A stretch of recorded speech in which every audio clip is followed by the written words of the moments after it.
Está começando mais um programa, Momentos Espirituais, produzido pela equipe de comunicação do Centro Espírita Paulo de Tarso, Vinhedo.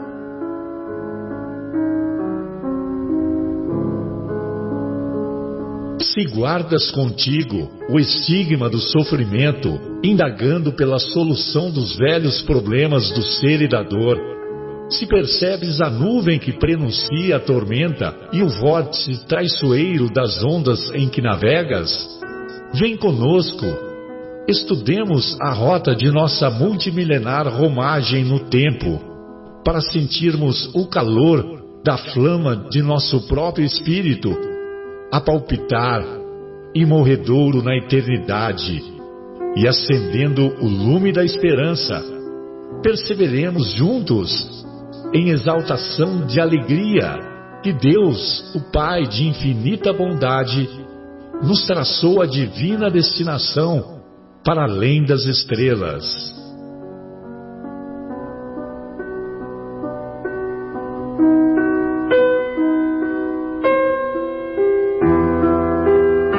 Uma boa noite a todos. Hoje, 31 de maio de 2019, iniciamos mais uma edição do programa Momentos Espirituais, na agradável companhia do nosso querido Afonso e do nosso querido Leandro. Hoje tivemos alguns companheiros ausentes devido aos mais variados motivos, impressionante, né? E nós gostaríamos de dedicar o programa de hoje, de maneira singela, à nossa querida Adriana Medeiros e ao nosso querido Bruno, que iniciarão, a partir da próxima semana, juntos, uma nova etapa lá na cidade do Porto, em Portugal.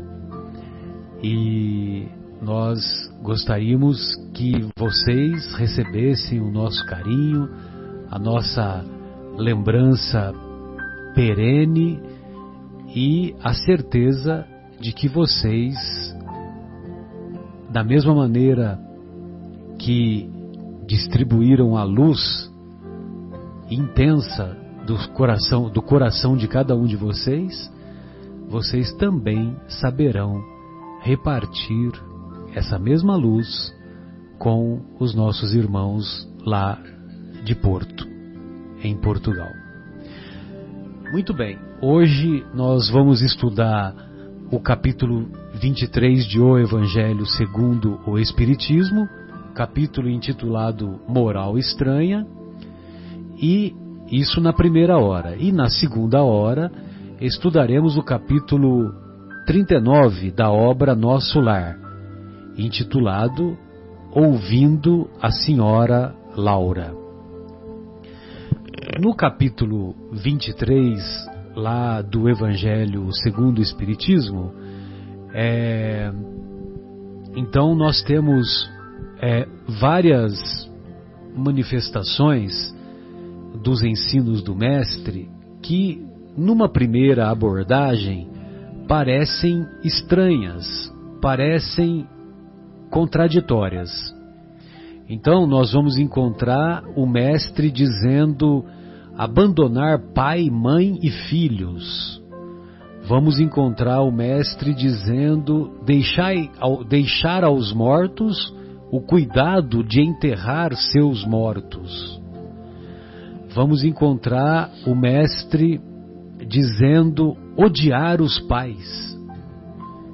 E vamos encontrar o que nós vamos focar nas nossas discussões, nas nossas reflexões, aquela célebre frase quando ele diz: não vim trazer a paz, mas a divisão. Evidentemente que quando Jesus diz abandonar pai, mãe e filhos, quando Jesus diz odiar os pais, nós devemos compreender não somente o contexto, como o significado da cultura e da língua hebraica. Odiar os pais significa amar menos, ou seja, o amor a Deus, o amor às coisas espirituais deve estar num plano superior ao amor aos próprios pais, aos próprios familiares. E nós entendemos isso também com a classificação que os gregos entendiam o amor àquela época. O amor ágape, que é o amor que não espera recompensa, que é o amor no sentido mais espiritual, ele está num plano mais elevado. O amor storge, que é o amor aos familiares, ele, embora seja elevado, ele está num plano inferior ao amor ágape. O amor philos, que é o amor aos nossos amigos, o Afonso gosta de mim, eu gosto do Afonso. Então, o amor aos amigos, o amor àqueles com quem convivemos, com quem temos afinidade, também está num plano inferior ao amor ágape. Então nós devemos compreender o odiar os pais nesse contexto da cultura e da língua hebraica que Jesus se encontrava. Então nós queremos deixar claro que odiar pai, odiar mãe é amar menos em relação a Deus, em relação ao amor ágape, em relação às coisas espirituais. E deixar aos mortos o cuidado de enterrar seus mortos. Mortos no judaísmo são aqueles que estão distantes de Deus. Então, deixai os mortos enterrar seus mortos significa deixai as pessoas que não valorizam as coisas espirituais cuidar dos seus mortos, dos que acabaram de perecer fisicamente. Então é nesse sentido, né? Mortos, a pessoa que tá morta no judaísmo é aquela que está distante de Deus. E o que está vivo é aquele que está na direção correta, que está na direção de Deus. A outra passagem é abandonar pai, mãe e filhos, né? Já que é o mesmo, né? Que nós já comentamos. E agora nós vamos encontrar lá nas anotações do evangelista Mateus. Nós separamos aqui a tradução do Novo Testamento do Haroldo Dutra Dias. E ele diz assim: não penseis que vim trazer paz sobre a terra. Não vim trazer paz, mas espada. Pois eu vim separar o homem do seu pai, a filha da sua mãe e a nora da sua sogra. E os inimigos do homem serão os membros da sua casa. Quem ama pai ou mãe mais que a mim, não é digno de mim. Quem ama filho ou filha mais que a mim, não é digno de mim. E quem não toma a sua cruz e não segue atrás de mim, não é digno de mim. Aquele que tiver encontrado a sua vida, a perderá.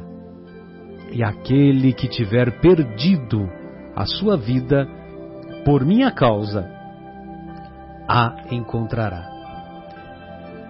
Então, amigos, vejam vocês que o mestre deixa claro que nós devemos colocar as coisas espirituais como um fator de prioridade. E é isso que estamos aprendendo. Não que as coisas materiais devam ser desprezadas. Não, longe disso. Mas que nós não devemos colocar as coisas materiais num primeiro plano. Buscar riqueza material, buscar as melhores colocações no mundo acadêmico, buscar as melhores colocações no mundo profissional, não são questões que devam ser menosprezadas, mas nós devemos buscar um equilíbrio para que nós sejamos capazes de fazer com que as coisas espirituais prevaleçam. Imagine vocês que nós podemos encontrar pessoas dotadas de posses materiais em abundância, que são pessoas humildes, que são pessoas que não são arrogantes, são pessoas autênticas, são pessoas que não se consideram mais do que os outros, porque só pelo motivo de serem portadoras de muitas posses. E vamos encontrar o contrário também. Vamos encontrar pessoas que se encontram numa situação próxima da miséria material, e que trazem dentro de si, carregam dentro de si, um espírito extremamente orgulhoso, um espírito extremamente arrogante, muitas vezes revoltado, muitas vezes uma pessoa que despreza a palavra resignação. Então é nesse sentido que nós devemos compreender essa ênfase que o mestre dá, de que quando ele diz que aquele que não ama o mestre mais do que os próprios familiares, que essas pessoas estão no caminho equivocado. Então, queridos, gostaria de deixar aí a palavra para vocês, para ouvir essas são as nossas primeiras reflexões, e eu estou vendo que o nosso querido Afonso trouxe alguns apontamentos, né, Afonso? E eu estou curioso para ouvi-lo. E seja bem-vindo novamente, né? Obrigado. Agora recuperado dessa virose aí, né? Felizmente ficamos felizes em tê-lo de volta. Que bom, eu também sinto muita falta da presença aqui entre os amigos e discutindo os ensinamentos do Mestre Jesus. O capítulo 23 nos convida a refletir com um pouco mais de cuidado, porque nós temos em Jesus o grande emissário aliado da nossa evolução, que representa para toda a humanidade um presente de Deus, a presença do amor encarnado. Então, deste Mestre Amor, nós não podemos esperar outra coisa senão o convite para o amor. E em Mateus, capítulo 10, versículos de 34 a 36, nós vamos ouvir, ou melhor, em Lucas, capítulo 12, versículo 49 a 53, nós vamos ter a fala do Mestre Jesus dizendo: eu vim lançar fogo à terra, e o que desejo senão que ele se acenda? Tenho de ser batizado com um batismo, e quanto me sinto desejoso de que ele se cumpra. Julgais que tenha vindo trazer paz à terra? Não, eu vos afirmo, ao contrário, vim trazer a divisão. Pois doravante, onde se acharem numa casa 5 pessoas, elas estarão divididas umas contra as outras, 3 contra 2, 2 contra 3. O pai estará em divisão com o filho, e o filho com o pai, a mãe com a filha, e a filha com a mãe, a sogra com a nora, e a nora com a sogra. Nos socorremos do benfeitor Emmanuel, na obra psicografada pelo saudoso e luminoso Chico Xavier, onde ele nos diz que a obra é Caminho, Verdade e Vida. Nós vamos encontrar a página de lição de número 104, a lição chamada Espada Simbólica. Então é preciso fazer uma pequena reflexão com relação à nossa trajetória evolutiva como humanidade. Nós sabemos que somos seres criados simples e ignorantes, com o objetivo da evolução moral e espiritual sem limite. Temos início à nossa jornada, mas não temos o final da nossa jornada. É uma evolução constante na busca do aperfeiçoamento. E nessa escalada, alguns pilares norteiam a nossa evolução: o prazer e o dever. A criação do Pai, na sua perfeição, nos deu o prazer para que tivéssemos um objetivo concreto pelo qual buscar a evolução. O prazer tem na nossa vida um endereço muito justo de buscar na sua saciedade a transformação, a evolução, o progresso. Porém, em contraposição ao prazer, nós temos o dever. O dever só desperta e inicia com o aparecimento da nossa responsabilidade, da nossa consciência individual e coletiva. Somente quando começamos a entender os nossos objetivos superiores, começamos a atender o convite do dever. E através desse convite, nós nos fixamos melhor a estrada da evolução, que, segundo o Mestre Jesus, deve ser sempre privilegiado o caminho pela porta estreita. Segundo o Mestre, porque a porta da perdição é larga e ampla. Então, com base nas leis superiores, imutáveis, vindas de Deus, nós sabemos que somos herdeiros de tudo aquilo que nós mesmos escolhemos e fizemos. Nós temos a lei de ação e de reação, de causa e consequência. Essas leis nos impulsionam à evolução, ou, se nós a evitarmos, nós podemos seguir caminhos de atalho, por onde vamos estacionar, porém com um preço de um clima de dor e de sofrimento. É uma escolha, é uma opção que o Pai nos permite fazer. Por que falamos tudo isso? Porque estávamos, como humanidade, no momento em que o joio e o trigo cresceram juntos. Nós precisávamos começar a fazer as nossas escolhas com base na responsabilidade e no nosso crescimento moral e espiritual.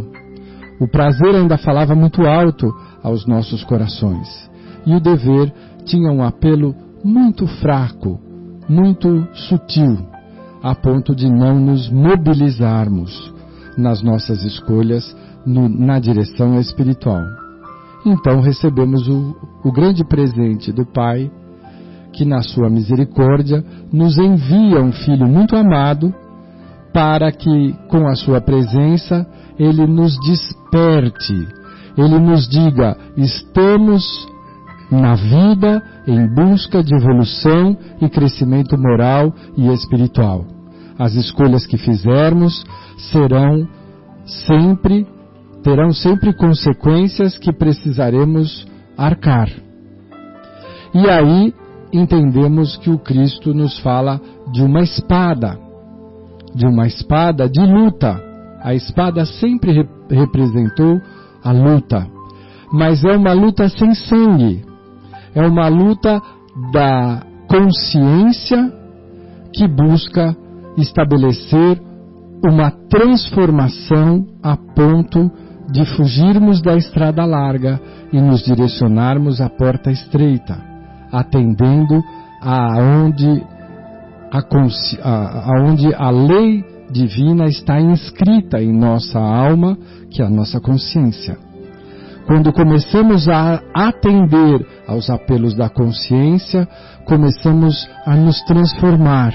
E a transformação da sombra em luz, do egoísmo em amor, do orgulho e vaidade em fraternidade, em caridade, como nos sugere o Cristo, é uma luta acirrada, porque esta luta não se luta do lado de fora. Não existem exércitos constituídos, mas é uma luta interior, íntima, onde nós vamos discutir conosco quais as sementes que escolheremos semear, qual o caminho que desejamos seguir, qual o preço que estamos dispostos a pagar para escaparmos das ciladas da ilusão que nos dirigem à dor e à lágrima. A paz vos deixo, a minha paz vos dou, não como o mundo vos dá. Nesta nova afirmação, o Cristo nos dá, e o Emmanuel nos esclarece, a diferença entre a paz do mundo e a paz do Cristo. A paz do mundo, nós ainda hoje, 2000 anos depois da presença do Mestre Jesus, nos equivocamos e invejamos aqueles que encarnados anestesiam a própria consciência e se cercam de todos os excessos materiais, dos poderes transitórios sociais, políticos, e dizem para si mesmo: eu estou em paz, não preciso fazer mais nada, tenho ouro acumulado, posso estalar meu dedo e as pessoas me servem e eu não preciso me desgastar em busca do sustento ou da conquista do pão do dia a dia. E este é um equívoco, porque pode durar uma encarnação inteira, o que para a vida eterna não representa nada, e que o nosso olhar equivocado e ignorante das coisas celestiais vai achar que é uma maravilha. E aí nós sonhamos em ganhar na mega acumulada uma quantidade muito grande de bilhões para não termos que fazer mais nada. Nós nos queixamos àqueles que convivem conosco, dizendo: me deixe em paz, eu preciso viver em paz. E a paz que a qual nós nos referimos é a paz do afastamento, do não fazer, do anestesiar-se, do não se preocupar com a dor e as necessidades dos nossos semelhantes, principalmente aqueles que sofrem. Nós fechamos os nossos olhos para viver uma paz equivocada, falsa, ilusória. A paz verdadeira, ensinam-nos os Espíritos, é a paz da consciência atendida. Quando a nossa consciência começa a dialogar conosco e a nos dizer: vá por este caminho, atenda àqueles que estão em necessidade, faça o seu possível, como nos recomendou Jesus.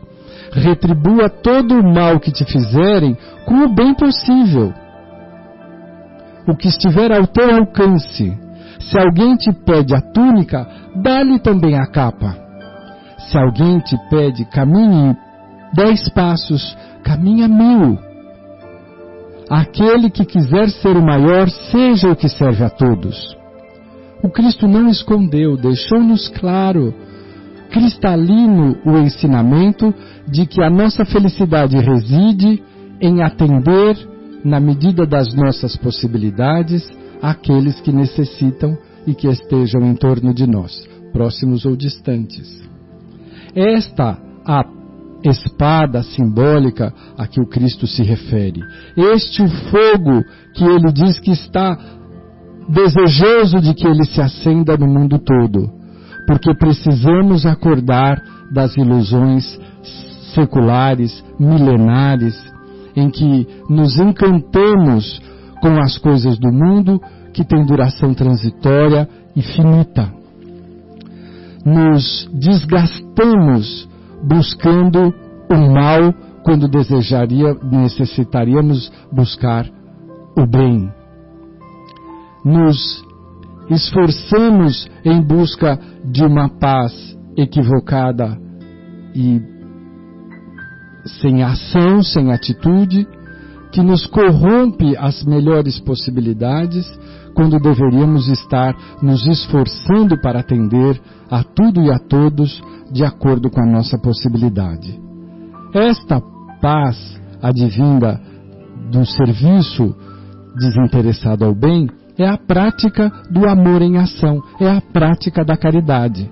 Kardec levou tão luminosamente lúcido esse ensinamento que ele nos deixou uma grande e luminosa frase de portal da entrada da doutrina dos Espíritos. Ele nos deixou escrito: fora da caridade não há salvação. Precisamos aprender a nos transformar em seres auxiliares da divindade, em seres úteis ao nosso próximo, em renunciar ao nosso ego para atender ao nosso próximo. Aí estaremos lutando a batalha da renovação, da transformação interior. E enquanto estamos fazendo isso, quantas coisas deixamos de observar e interferir negativamente em torno de nós? Uma delas é o julgamento.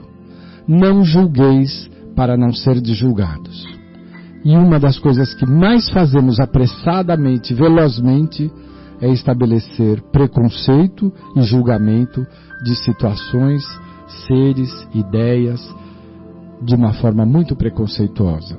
Precisamos aprender com Jesus a sermos mais fraternos e menos preconceituosos, a julgarmos menos as situações e perguntarmos mais o que podemos fazer nesta situação. Quando nenhuma ação material é possível, iniciamos as ações não materiais. Iniciamos a ação da prece, da vibração, da simpatia, do pedido intercessório à misericórdia para que socorra e atenda aqueles que estão no nosso convívio. Então, dessa forma nós vamos enxergando uma vasta estrada de aprendizado e de transformação que precisamos trilhar sozinhos, por opção, por escolha, sem imposição nenhuma. Há muito trabalho e há muito o que fazer, o que nos vai deixar afastados dos atalhos equivocados, dos pântanos, das areias movediças, que muitas vezes nos prendem por séculos, nos cobrando dor e lágrimas muito dolorosas.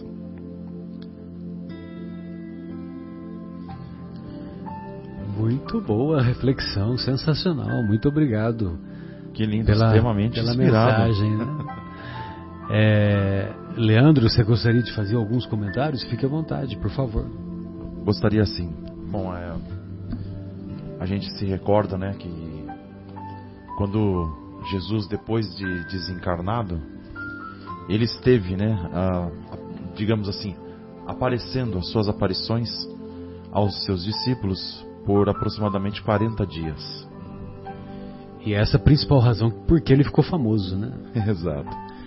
E em uma delas, né, tem um caso bastante, uma situação que os discípulos estavam vivenciando, em qual eles estavam presos dentro de uma casa, com portas e janelas fechadas, e a turba ao lado de fora, prontinho para colocar as mãos em cima deles. E nós sabíamos, né, o que acontecia naquela época com os discípulos do Mestre. Eles seriam agredidos, humilhados, açoitados, sofreriam todo tipo de agressão física e física, verbal e moral. e alguns deles até assassinados. E eles estavam todos dentro da casa com medo, muito medo. E o mestre apareceu a eles com aquela saudação, né, que o Afonso acabou de comentar, que a paz esteja com vocês. E quando o mestre ele nos diz que a paz esteja convosco, esteja com vocês, ele nos quer dizer o seguinte: que nem tudo será fácil, que nem tudo será um mar de rosas, que nós teremos muita dificuldade em vencer os desafios, que a porta estreita é o caminho e o único caminho, e que cada um terá o seu fardo, a sua cruz para carregar, para vencer. E a partir do momento que se vence um obstáculo, certamente muitos outros surgirão. É assim a nossa existência no planeta, é assim o nosso caminho da evolução, a qual nós temos compromisso. E caberá a cada um de nós sabermos encarar essas dificuldades e o aprendizado que nós vamos tirar de cada uma delas. Mas nós também sabemos que, seguindo os ensinamentos do Mestre, seguindo o seu Evangelho, tendo Ele conosco lado a lado, nós, em espírito, segurando a sua mão, o nosso fardo vai ficar muito mais leve, vai ficar muito mais suave. Não quer dizer que não será doloroso, mas será menos doloroso, né? E trazendo um pouquinho essa visão para a nossa realidade, quantas dificuldades que nós enfrentamos no nosso dia a dia, não é mesmo? Quantos problemas que nós vivenciamos, idas e vindas, partidas, desencarnes de familiares, entes queridos, né? E ainda assim nós estamos aqui, firmes, seguindo em frente, e que nós possamos sempre aproveitar essa oportunidade de aprendizado, essa oportunidade de evolução, né? Lembrando de novo o Mestre que em todos os momentos da sua existência terrena, em todos os momentos, até nos quais ele estava, digamos assim, contra a parede, ele aproveitou para ensinar. E aqueles que estavam à sua volta, aqueles que tinham ouvido para ouvir, ouviram, né? E nós, muito privilegiados que somos, estamos aqui, que pudemos durante todos esses anos aprender um pouquinho que seja o ensinamento do Mestre, os ensinamentos do Mestre, e que nós possamos trazer esta evolução para a nossa vida, que possamos aplicá-la no nosso dia a dia e que possamos também compartilhá-la com todos aqueles que estão ao nosso redor. Muito bom, Leandro. E é interessante a gente observar, né? Porque parece uma contradição quando o Mestre diz: não vim trazer a paz, mas a divisão. Não vim trazer a paz, mas a espada, que é a espada simbólica, né? Que o nosso querido Afonso tão bem delineou. E nós dizemos isso porque parece uma contradição, porque nós nos recordamos lá do Sermão do Monte, e o Sermão do Monte, Jesus deixa bem claro que o objetivo maior ao executarmos aquela proposta, aquela plataforma, que aliás é uma proposta não só individual, como coletiva e como para a transformação da humanidade. Evidentemente que é passo a passo, né? E as coisas estão caminhando. Quando nós nos recordamos que 200 anos atrás as pessoas se reuniam para se divertir, colocava um gato para ser queimado vivo e ficava aplaudindo, quando nós comparamos com os dias de hoje, quando alguém chuta um cachorro, esse alguém é muito criticado, né? E se bobear é capaz de apanhar na rua, né? Se tiver lá uns 2 ou 3 mais esquentadinhos, né? E Mas o que nós queremos dizer é que toda a proposta é justamente para que nós sejamos capazes de obter essa paz íntima, essa paz interior. Então, bem-aventurados os aflitos, bem-aventurados os pobres de espírito, bem-aventurados os mansos e pacíficos. Olha só, e bem-aventurados os pacificadores, os que promovem a paz. Bem-aventurados os misericordiosos. Então, quer dizer, Jesus não poderia se contradizer. Agora, o que ele quer nos dizer é justamente sobre essa guerra útil, guerra interior que devemos travar conosco mesmos e abandonarmos aquele desejo pueril de buscarmos dinheiro, beleza e poder. Dinheiro, beleza e poder. Quando nós já estamos cansados de reconhecer que dinheiro, beleza e poder não trazem nem paz íntima e muito menos a felicidade. E ao contrário do que nós costumamos dizer aqui no Brasil, né?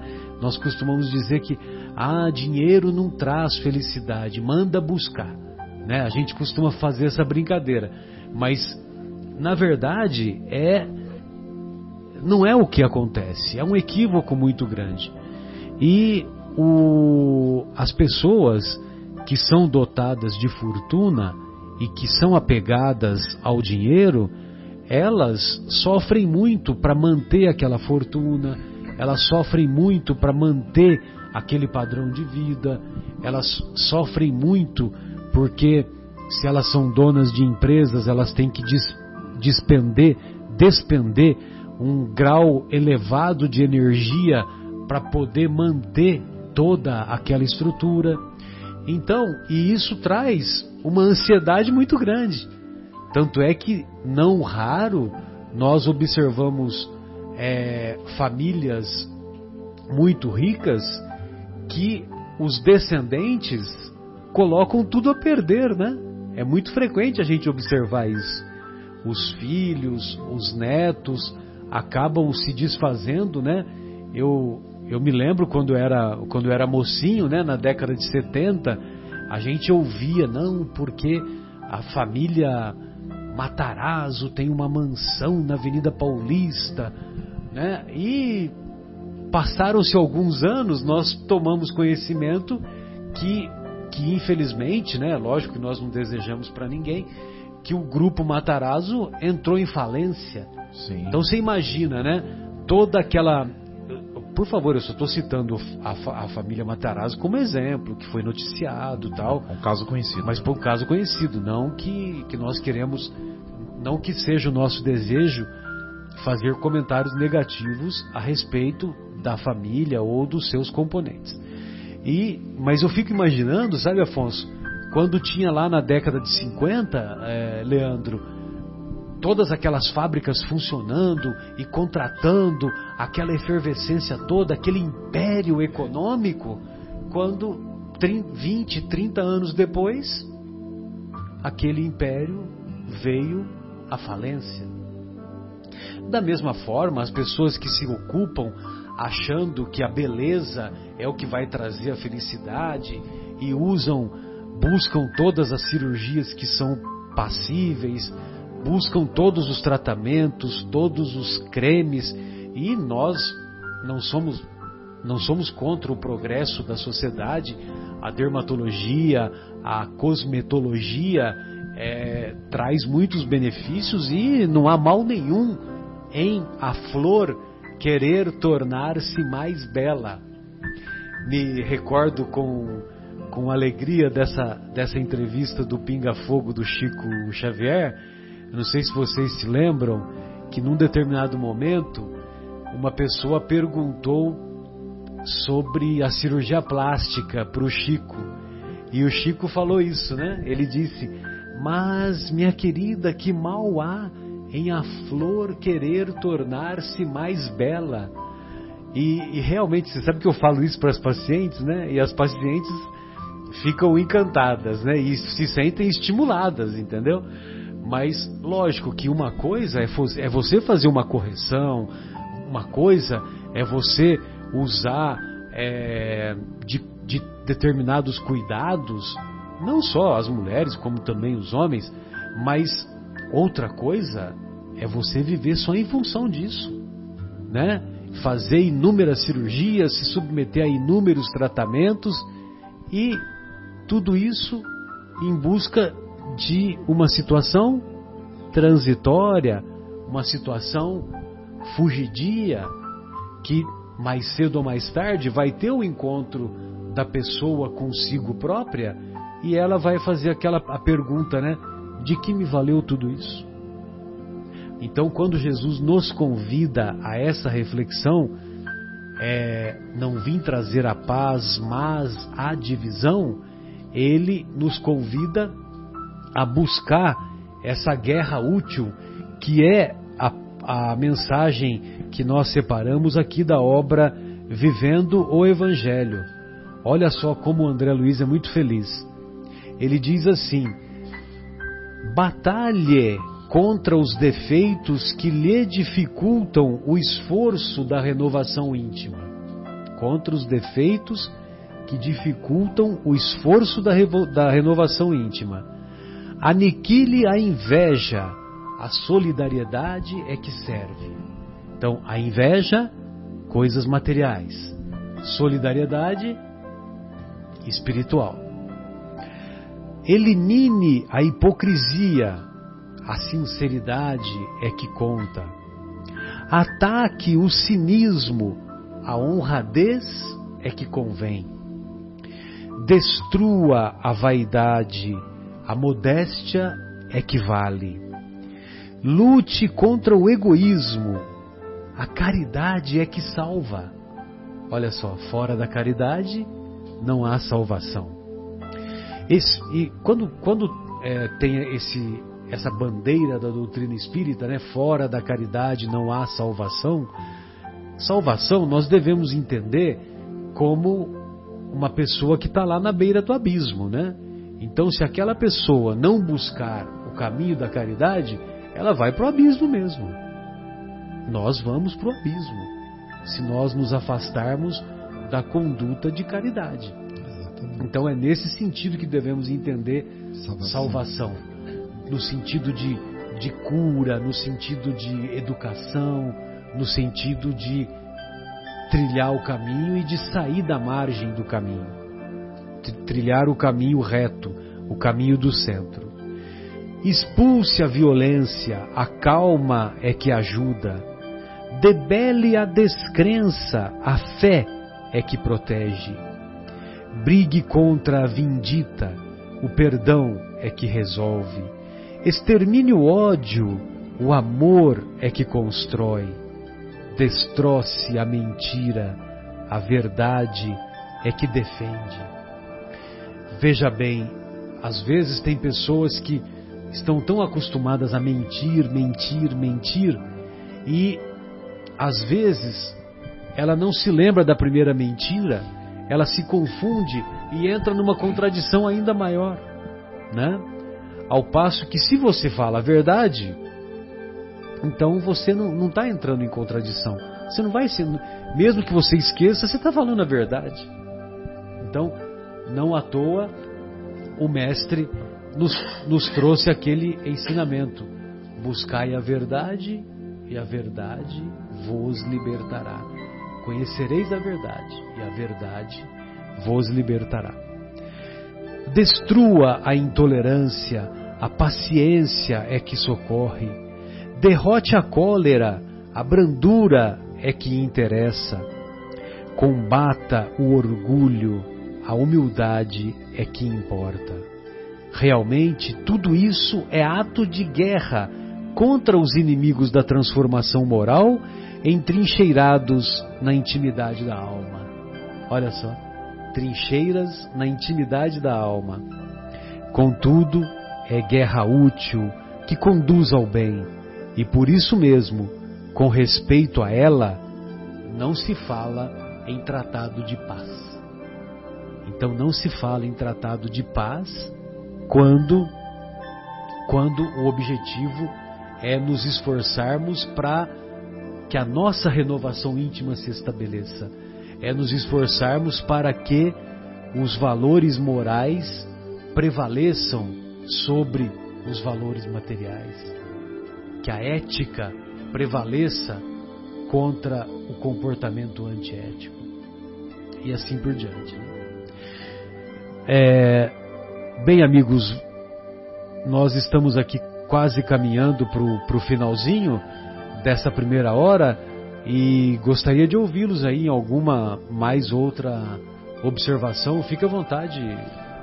Com relação à situação da divisão, ainda gostaria de comentar a fala do Cristo quando diz que onde houverem 5 pessoas, 3 estarão com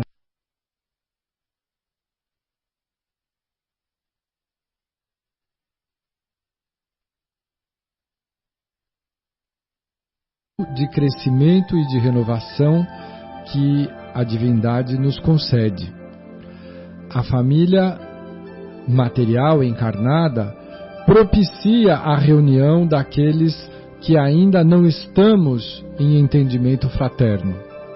Todos os corações com os quais criamos alguma questão, retornamos no mesmo ambiente e círculo familiar para aprendermos a conviver em clima cristão de respeito e de amor.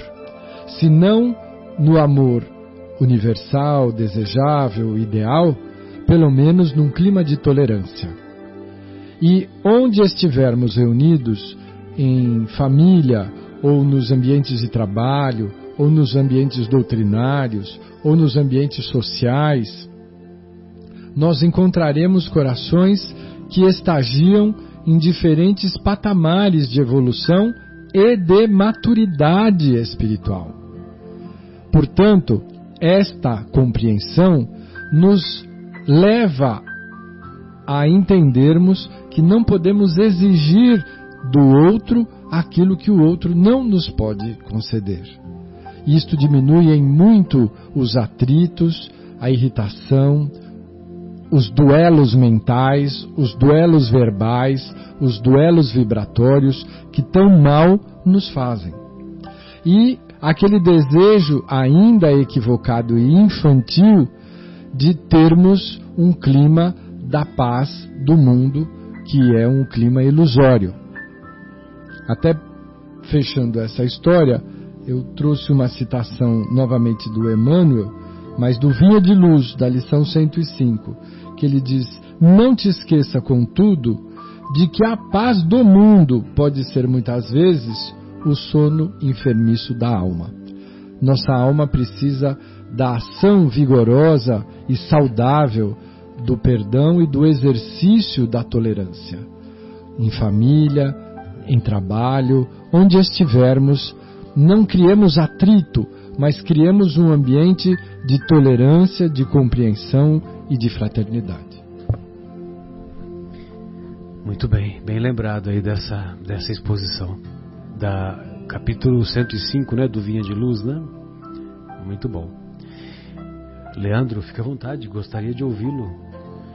E algumas outras observações, fique à vontade. Acrescentar também, né, que as relações que nós temos, as relações sejam familiares com o cônjuge ou a cônjuge, as relações profissionais, as relações sociais que nós temos no nosso dia a dia, né?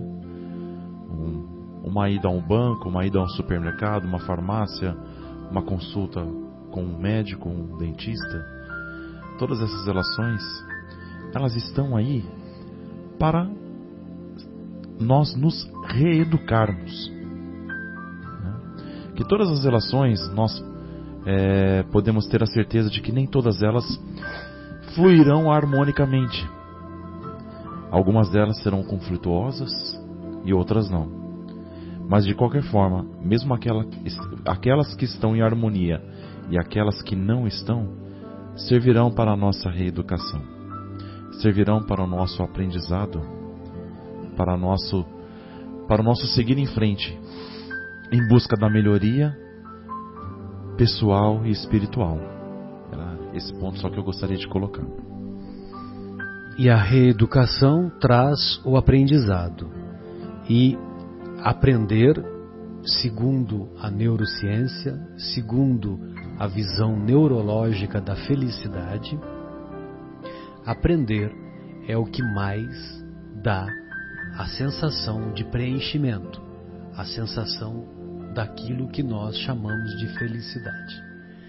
Você imagina uma pessoa adulta analfabeta e que se matricula já na idade madura para aprender a ler e a escrever. Não sei se vocês já tiveram a oportunidade de encontrar pessoas assim. A felicidade que ela tem de ler o destino do ônibus, que antes ela tinha que perguntar, e agora ela não mais precisa perguntar se ela está tomando o ônibus correto ou não, porque ela consegue ler, consegue identificar o destino que o ônibus vai lhe proporcionar. Eu não sei se vocês já tiveram essa experiência, né? Mas aprender é o que mais dá felicidade. E eu convido a todos, e fica aí a dica, a uma palestra no YouTube da nossa querida Anete Guimarães, é a palestra intitulada A Visão Neurológica da Felicidade, em que ela faz esse contraponto. A nossa sociedade entende, materialista, a nossa sociedade de hoje entende que dinheiro, beleza e poder dão felicidade. E ela vai demonstrar que não só não dão felicidade, como promovem o contrário. Promovem essa sensação de vazio, essa sensação de ansiedade, e com vários exemplos e também mostrando a visão científica. É muito legal, é muito iluminadora essa palestra. Vale a pena. Bem, amigos, então nós vamos fazer a nossa pausa musical da primeira hora e em seguida retornaremos com a segunda hora do nosso programa, quando vamos estudar o capítulo 39 da obra Nosso Lar, capítulo intitulado Ouvindo a Senhora Laura. Vamos lá, Leandro? Vamos lá, a gente já volta rapidinho.